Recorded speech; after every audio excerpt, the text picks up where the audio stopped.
Господин Хусин, каква е вашата оценка за преминаването на изборния ден? Вашия кратък анализ за това, трябва ли да се изгражда нова ядрена мощност в България или не трябва? За съжаление, днеска беше проведен този референдум при такива и природни не е толкова добре условия. Мисля, че активността няма да мине законовата, която го прави референдума законен.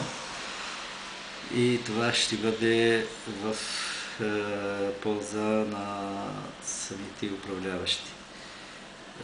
Дали трябва да има АЕЦ или не, тук има много гледни точки и много тези, всяка тези има своето оправдание или своето обяснение.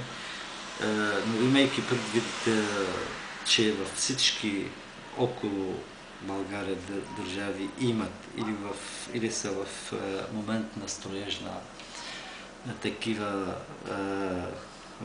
такива ядрени централи, ако е от екологична гледна точка, това няма да има никакво влияние върху България, това АЕЦ, тъй като турците правят на самата граница с България, румънците и те имат